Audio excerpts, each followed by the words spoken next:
Well, Oluwale Osaze-Uzzi is still our guest here on Sunrise Daily. Just before we went to break, Ajuri, you're trying to ask a question. That's right. Mr. Osaze-Uzzi, what I wanted to ask was, when we've heard from the resident electoral commissioner in Akwa Ibom, Mr. Mikey Guinea, and he mentioned that beyond the date of January, the end of January 2018, that if it hasn't gone into effect, this amended electoral act, that indeed it would be difficult to implement that act. Now, in the mind of INEC, is there a particular timeline at which you say, look, no matter what, there's no way that we can implement this in view of the 2019 elections?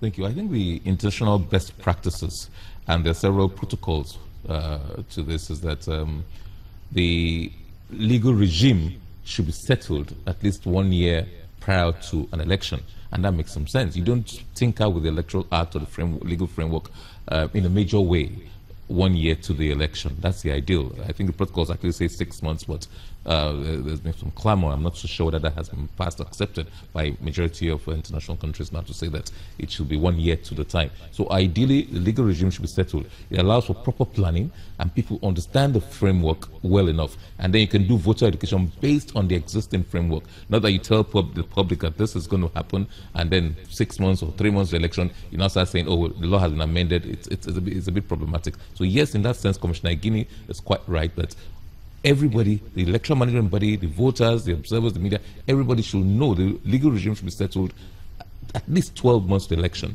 And we do know we're in February now, and the election, the first election, if you go along with the next timetable, is February 16th. So ordinarily, it ought to have been settled, not inchoate as it is presently. But we do have an existing law, so we're working with that existing law. Well, you've referred to the ideal, but what is there kind of a point at which it becomes impossible, realistically now? That's kind of what I wanted to get to.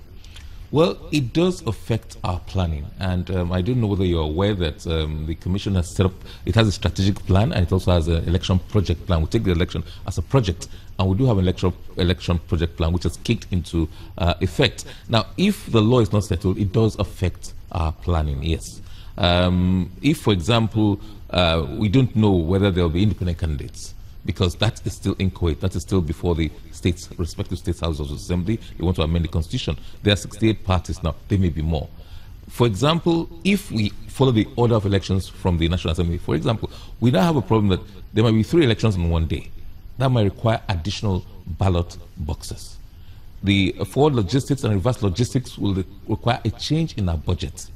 It will require changes in expenses. So it's difficult to plan, and the election EPP, election project plan, has a budget predicated on the existing framework, existing approvals, and existing things that we have done. If there are changes in the law that will necessitate, for example, more elections, then obviously it has to change. Training has to change, and it might be more personnel. There might be need for more ballot boxes. Because for now we plan for 2 ballot boxes for each of the elections, but in some ways there might be 3. So these are some of the issues that will obviously impact on the planning of the Commission. Okay, let's take on some of the issues that the INEC chair did come up with. He talked about taking feedback, and as a result, they have introduced more centers, more registration centers, and they're also getting 400 DDC machines to ensure that people are able to register and the queues reduce drastically. But then we've also heard situations of PVCs being unclaimed, and there are quite a number of them that have not been claimed. Lagos and a number of other states are said to have the highest number of unclaimed PVCs. What's INEC doing about it?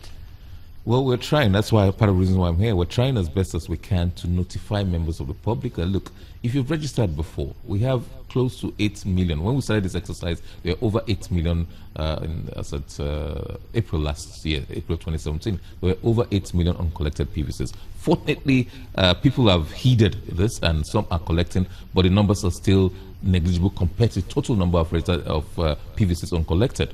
We've been monitoring the situation, and if you go to each of the registration centers, you'll see the queues for registration, a bit slightly long, but the there's no queue for collection of cards.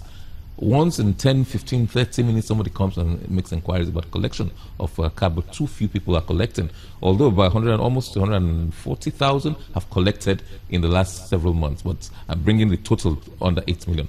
But it's still a challenge, and we're trying to publicize this. We tell people CVR is not just for registration, new registrants. It's also for collection of cars. It's also for replacement of lost or damaged cars. So every opportunity we get, we try to enlighten the public about that.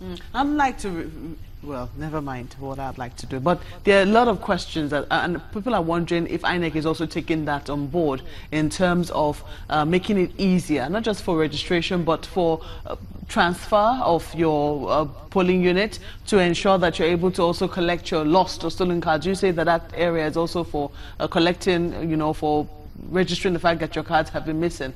But, you know, a lot of Nigerians will also like to transfer. Is INEC also taking the criticisms on board that you cannot vote anywhere, for instance? Well, some of these criticisms are a bit unfounded. Because, we are guided by the laws. The law does not allow you to vote anywhere. The Electoral Act specifically states that you vote where you register. You go to your polling unit in person, where you've been allotted, where you've registered. You go there to vote. You cannot vote in Abuja if you're, say, you want to vote for the governorship in Sokoto or Rivers or anywhere else.